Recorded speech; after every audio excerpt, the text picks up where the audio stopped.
नमस्कार सर्वांना. मंडळी, कोकण स्पेशल आपल्या ह्या ब्लॉगमध्ये तुमचं सर्वांचं पुन्हा एकदा स्वागत आहे. आता जी मी आपण उभे आहोत ना, इथे हे पांडवकालीन मंदिर आहे आणि इथे काय खास गोष्टी आहेत. सगळ्यात महत्त्वाचं म्हणजे मी इथे जे आले नाही, संगमेश्वर तालुका मध्ये जे कसबा गाव आहे, कसबा गाव, त्या कसबा गावामध्ये आलेले आहे आणि हे पांडवकालीन मंदिर आहे आणि ह्या मंदिरामध्ये खास गोष्टी आहेत ज्या तुम्हाला दाखवण्यासारख्या आहेत. नक्कीच तुम्हाला त्याची माहिती मिळणं आवश्यक आहे. त्यामुळे इथे आलोय आणि इथे आता आपण ह्या मंदिराचे जे पुजारी आहेत त्यांच्याकडून माहिती घेणार. म्हणजे हे जे दिसतंय ना, हे ऍक्च्युली हे बसण्यासाठी असतं. मला जेवढं माहिती आहे तेवढं मी तुम्हाला सांगण्याचा प्रयत्न करते, पण शक्यतो आपण त्या पुजाऱ्यांबरोबरच योग्य माहिती घेणार आहोत. हे जे बसण्यासाठी प्रत्येक मंदिरामध्ये असतं, पण हे किती उंच आहे ते बघा. ह्याचाही काही वेगळा इतिहास आहे, ते आपण त्या पुजाऱ्यांकडून त्याची माहिती घेऊया आणि तुमच्यापर्यंत पोचवायचं काम करते. मंडळी, हे संगमेश्वर तालुक्यामध्ये जे कसबा गाव आहे तिथे हे कर्णेश्वर मंदिर आहे. पांडवकालीन मंदिर आहे आणि त्याच्यामध्ये ही मूर्ती आणि इथे काही विशेष गोष्टी सगळ्या आहेत त्या तुम्हाला दाखवते. हे बघा,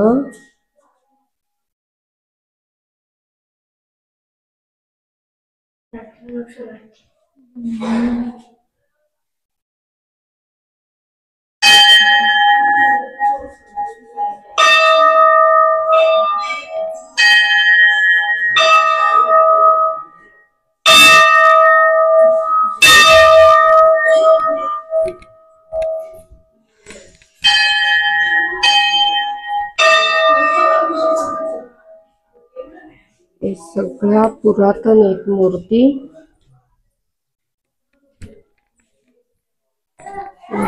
जसं मंदिरामध्ये दोन बाजूला मूर्ती असतात, पण या पुरातन मूर्ती आहेत आणि त्या विष्णूची मूर्ती वाटते. ओके,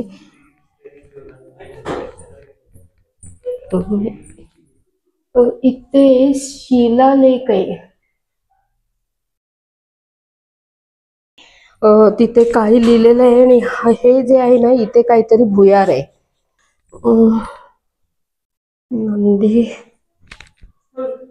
मंदिराचं बांधकाम, कोरीव काम,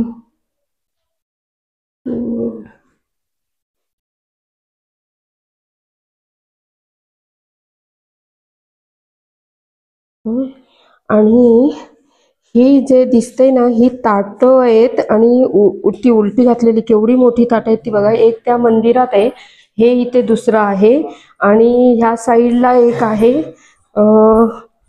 ही ताट फक्त तुम्ही बघून ठेवा, ही केवढी मोठा आकार आहे तो. एक त्या बाजूला अशी 5 ताट उलटी टाकलेली आहे तिथे. म्हणजे ते काय आहे ते आपण त्या भटजींकडनं सगळी माहिती विचारून घेणार आहोत. त्यांना विचारूया आपण. हे बघा, हे इथे एक आणखीन उलट ताट आहे. ह्याचा व्यास का केवढं मोठा आहे आणि ही बसण्याची जे प्रत्येक मंदिरामध्ये जी असते सोय ना, ही अशी बसण्याची, हे पण किती उंच आहे ते बघा. हे बघा, दोन्ही बाजूला हे बघा.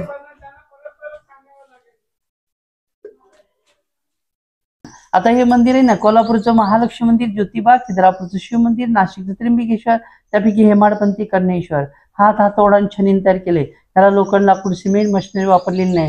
ही पूर्व दिशा आहे. हे सूर्यदेव आहेत. अजून सकाळी सूर्य उगवला तर प्रकाश किरण, सूर्यकिरण जातात. नंतर दर्शन घ्या सूर्यदेवांचं. पायामध्ये 7 घोड्यांचा रथ आहे, डोक्यावरती 12 राशी आहेत, हातामध्ये अमृत कलश आहे, दोन्ही साईडला 2 सूर्यपत्नी आहेत. त्यांना संध्या छाया म्हणतात. म्हणून सूर्यपासून कुंतीपुत्र कर्ण, कर्णाचं कर्णेश्वर मंदिर. म्हणून उठल्या उठल्या उगवत्या सूर्याचं दर्शन घ्यायचं. आज ग्रहपीडा असेल, शनी, राहू, मंगळ, केतू, 12 ग्रह, सूर्यदेव शांत होतात. हातामध्ये अमृत कलश आहे, दोन्ही साईडला 2 सूर्यपत्नी आहेत, त्यांना संध्या छाया म्हणतात. म्हणून सूर्यपासून कुंतीपुत्र कर्ण, कर्णाचं कर्णेश्वर. पांडवांचा मोठा भाऊ कर्ण. पांडव जेव्हा अज्ञात असत होते त्या धनुर्विद्येला परशुरामकडे होते आणि परशुरामनं पांडवांना सांगितलं होतं 6वा आपला कर्ण मोठा भाऊ होता महायुद्धानंतर. कर्णाच्या स्मरणार्थ भावाच्या स्मरणार्थ पांडव मंदिर बांधते. मंदिर बांधत असताना इथून अर्धा किलोमीटर जाकमाता दिवे ती पाठ होण्यापूर्वी कोंबड्याची पण ओरडली. पांडवांना वाटलं खरंच पाठ झाली. ताटावर जेवले, ताटं उलटी ठेवले, नंतर निघून गेलेत. ती 5 पांडवांची 5 ठिकाणी 5 ताटात. कौरव पांडवांच्या पाठीवर होते. पांडव जर सापडले असते कौरवांना तर 12 वर्ष परत अज्ञातवासात जायला लागलं असतं. म्हणून या मंदिरला वरती कळस नाहीत, ओरिजिनल कळस नाहीत, ते मूळ कळस नाहीत, नंतर बनवले. ते जर कळस झाले असते तर आज इथे प्रत्येकाशी झाली असती. ते हो नाही, आपलं महत्व कमी होईल. प्रत्येकाशी झाली तर काशीचं महत्व कमी होईल. म्हणून जाकमाता देवी पाठ होण्यापूर्वीच कोंबड्याची पण खोटं ओरडली, कारण तिचं सत्व कमी होईल, तिचं महत्व कमी होईल, म्हणून ते प्रत्येकाशी झाली नाही. म्हणून सूर्यपासून कोणती पुत्र कर्ण, कर्णाचा कर्णेश्वर. आता इथून 20 किलोमीटर शृंगारपूर गाव आहे. ते छत्रपती संभाजींची सासरवाडी, येसुबाईंचं माहेर. छत्रपती संभाजी शिवाजी आले 5 मिनिटं लागतील. इथून खाली गेला ती पूल आहे. पुलाच्या डाव्या साईडला 3 नद्यांचा संगम आहे. अलकनंदा, वरदानी शास्त्री आणि 3 नद्यांच्या संगमावरचं संगमेश्वर मंदिर आहे. रेल्वे स्टेशनला, स्टँडला, तालुक्याला नाव दिलंय. खरंच संगमेश्वर हे आहे. नंतर बघा छत्रपती संभाजी शिवाजी आले की त्या संगमेश्वर मंदिरची आणि ह्या कर्णेश्वर मंदिरची पूजापाठ करायची. आणि पुतळा आहे तिथेच पूर्वी सरदेसाई यांचा राजवाडा होता, संभाजींचं संस्थान होतं आणि तिथेच छत्रपती संभाजींना सरदेसाईंच्या राजवाड्यामध्ये पुतळ्याजवळ पकडलं गेलं, अटक केली, कैद केली आणि इथून तुळापूरला नेलं. पुण्यापासून 17 किलोमीटर आळंदीजवळ वडबुद्रुक तुळापूर गाव आहे आणि तिथे एक संगम आहे भीमा, भामा, इंद्राणीचा. तिथे संभाजींची हत्या झाली, तिथे समाधी आहे. म्हणून ते पण संगमेश्वर, हे पण संगमेश्वर. पण कोकण तळ कोकण गमिनी कावा कसबा संगमेश्वर हे 10 फूट खोल आहे, खाली उतरू नका. इथून 40 किलोमीटर मार्लेश्वर आहे, उंच पहाड आहे, गुहा आहे, जिवंत नाक आहे, धबधबा आहे. मार्लेश्वर सृष्टी सुंदर आहे, शांत वातावरण आहे. कैलासपती दर्शन मिळतं, नागराजांचं दर्शन मिळतं. हस्तकलेचं आणि शिल्पकलेचं उत्कृष्ट मन असलेलं, हात हातवडाने छनीन तयार केलेलं, एका दगडाचं, एका दिवसाचं, एका रात्रीतलं 3000 वर्षापूर्वीचं मंदिर आहे. त्यावेळेला 1 दिवस 1 रात्र 6 महिन्याची होती. सूर्य उगवला की 6 महिने मावळत नव्हता, म्हणून कुंभकर्ण 6 महिने झोपायचे. त्यावेळेची 1 रात्र, त्यावेळेचा 1 दिवस, म्हणजे आताचे 6 महिने. अजून उत्तर ध्रुवावरती, दक्षिण ध्रुवावरती 1 महिन्याची, 2 महिन्याची, 6 महिन्याची रात्र अजून आहे. म्हणून याला एका दगडाचं, एका दिवसाचं, एका रात्रीतलं 3000 वर्षापूर्वीचं मंदिर म्हणतात. ओम नमः पार्वती पते हर हर महादेव. त्यापैकी हेमाडपंथी कर्णेश्वर. या मंदिराला खाली पाया नाही, एकावर एक 5 स्तर आहेत. 5 स्तरावरती मंदिर आहे, बॅलन्स वरती आहे. हस्तकलेचं आणि शिल्पकलेचं उत्कृष्ट मन असलेलं, हात हातोडाने छनीन तयार केलेलं हे मंदिर आहे. बघा, हस्तकलेचं आणि शिल्पकलेचा महाराष्ट्रात, भारतात जी हेमाडपंथी मंदिर आहेत हस्तकलेसाठी आणि शिल्पकलेसाठी प्रसिद्ध, त्यापैकी हेमाडपंथी कर्णेश्वर मंदिर. ओम नमः पार्वती पते हर हर महादेव.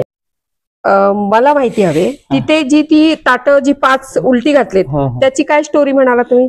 पांडव जेव्हा अज्ञात असत होते त्या धनुर्विद्ये गेला परशुराम होते आणि परशुरामनं पांडवांना सांगितलं होतं 6वा आपला कर्ण मोठा भाऊ होता, म्हणून कर्णाच्या स्मरणार्थ, भावाच्या स्मरणार्थ पांडव मंदिर बांधते. मंदिर बांधत असताना इथून अर्धा किलोमीटर जाकमाता देवी ती पाठ होण्यापूर्वी कोंबड्याची पण ओरडली. पांडवांना वाटलं खरंच पाठ झाली. ताटावर जेवले, ताटं उलटी ठेवले, नंतर निघून गेले.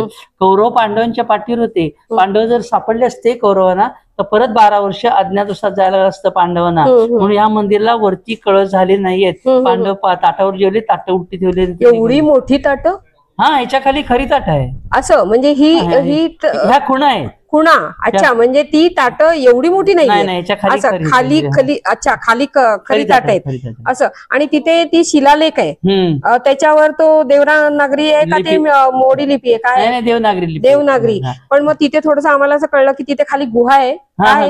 सांगतो तुम्हाला. आता तिथे जो शिलालेख लिहिला आहे, शिलालेख जो वाचेल त्याला याच्या खालची खरी ताट मिळतील. त्या ताटांच्या खाली तळघर आहे. तळघर आपण म्हणतो ना, ग्राउंड फ्लोअर, तसं तळघर आहे. त्या तळघर मध्ये जाता येत नाही कोणाला.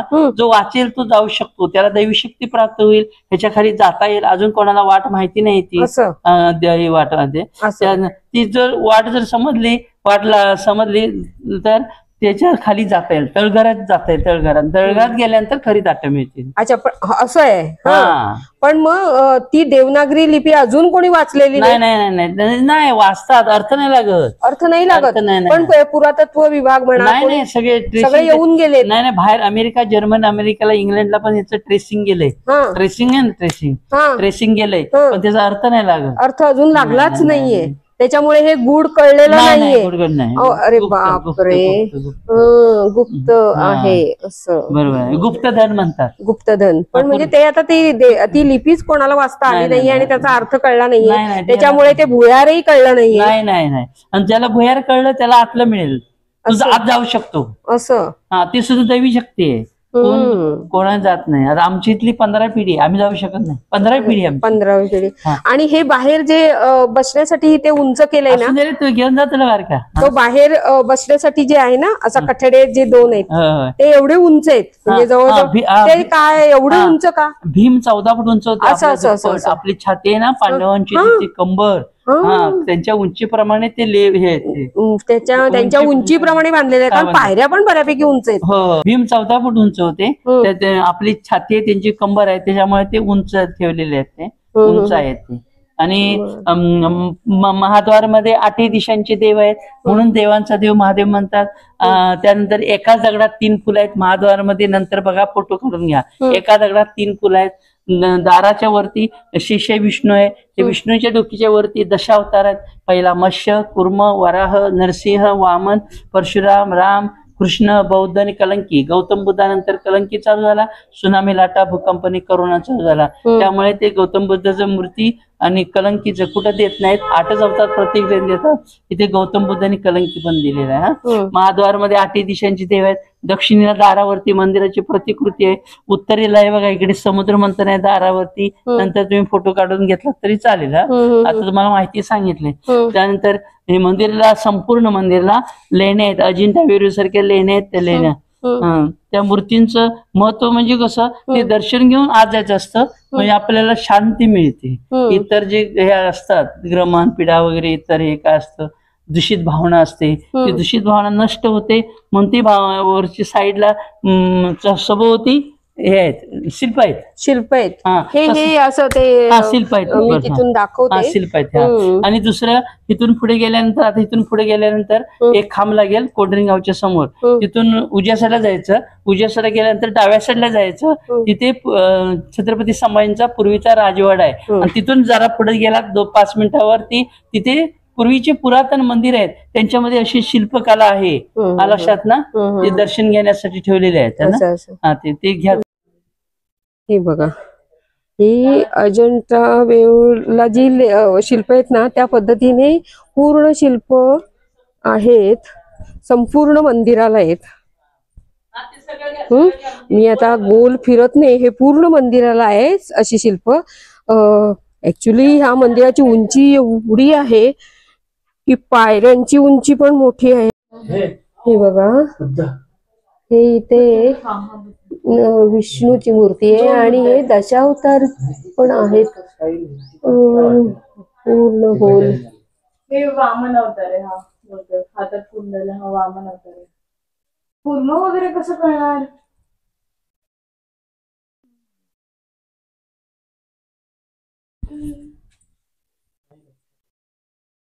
कळत नाहीये.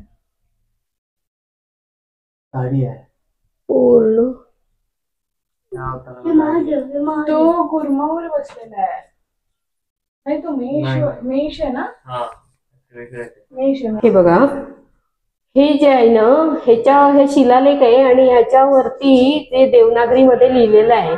आणि पुरातत्व विभाग किंवा बाहेर परदेशातून सुद्धा म्हणजे ते ट्रेस करून पाठवलं गेलं, पण ही देवनागरी लिपी कोणालाही अजून समजलेली नाही. आणि त्याच्यामध्ये काय लिहिलेलं आहे त्याचा अजिबात अर्थबोध अजून झालेला नाही. आणि इथे काहीतरी जे मंदिराच्या ह्या नंदीच्या समोरच आहे, ही जी शिळा आहे, इथे काहीतरी भुयार आहे हे. आणि इथे तो म्हणजे तो पांडवकालीन काही खजिना जो काही आहे ते बऱ्यापैकी सापडण्याची शक्यता आहे त्याच्या खाली. पण त्या शिलालेख मध्ये जे देवनागरी लिपीमध्ये जे काही लिहिलेलं आहे ना, ते अजूनही कोणाला उलगडलेलं नाही.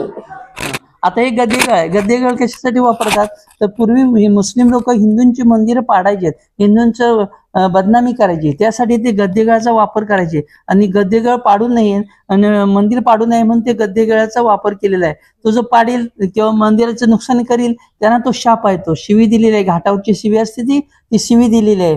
आणि त्यामुळे त्याचा ते मंदिर हे गद्देगळ बघितल्यानंतर विरोधी ते मंदिराचं नुकसान करत नव्हते, तरी सुद्धा हे मंदिर पाडलं बघा. तुमचा नंदी मंडप पाडला बघा, गद्देगळ असून सुद्धा नंदी मंडप काढला. पण गद्देगळ असेल आवारामध्ये किंवा देवारामध्ये, तर हिंदूंची मंदिरं ते पहिले पाडत नव्हते. आता हल्ली हल्ली नंतर पाडायला आले. तो शाप आहे त्यांना, मुस्लिमांना शाप आहे तो. हा बघा मंडळी, त्यांनी आता जी माहिती दिली ना, गद्यगळ काही हे आहे ते जो मुस्लिम जे आहेत त्यांनी काहीतरी त्यांनी मंदिरं पाडायचे पहिल्यांदा, तर त्यावेळेला त्यांचा जो शाप शिक्षा वगैरे जे काही ते सांगितलं त्यांनी, ते हे आहे. त्याच्यावर पण देवनागरीमध्ये काहीतरी लिहिलेलं आहे. ही देवनागरीच आहे ना?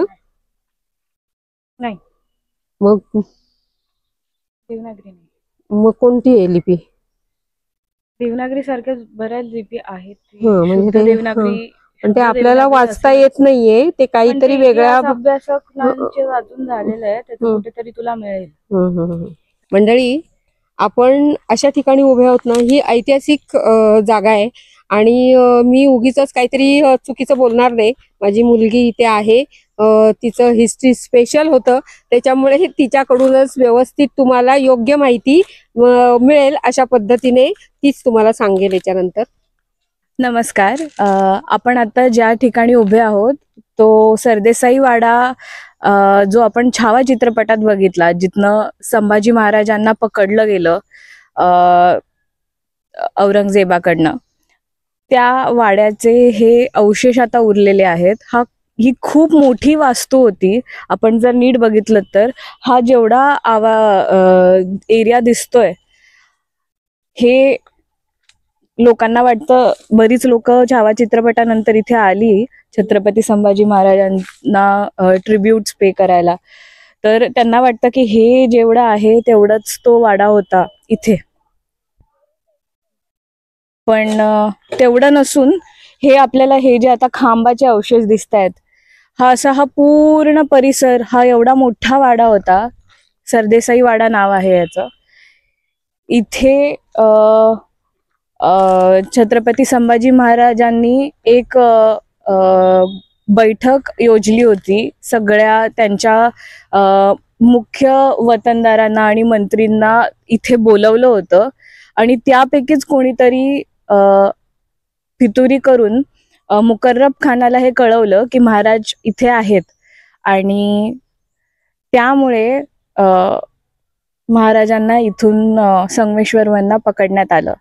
तर हा इतिहास आपण छावा चित्रपटातही बघितला, आणि हीच ती भूमी आहे जिथनं त्यांना पकडण्यात आलं. मंडळी, हा स्तंभ बघा, हा आपल्या छत्रपती संभाजी महाराजांच्या स्मृत्यर्थ, हा त्यांच्या स्मरणार्थ हा स्तंभ इथे बांधलेला आहे.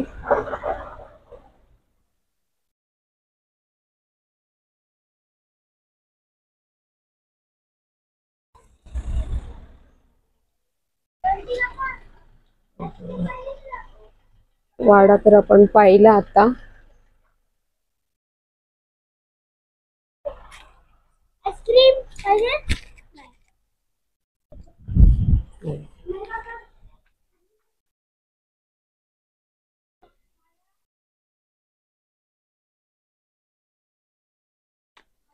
मंडळी, आताच तुम्हाला ह्या थोडा जे काही ऐतिहासिक झालाय आपला हा जो ब्लॉग आहे तो, तर तुम्हाला सुरुवातीलाच मी सांगितलं कोकणात आहे. कोकण स्पेशल ब्लॉग तुम्हाला बघायला मिळणार आहेत छान छान. तर तुम्हाला जर आमचे व्हिडिओ आवडत असतील ना, तर लाईक, शेअर आणि सबस्क्राईब करायला अजिबात विसरू नका.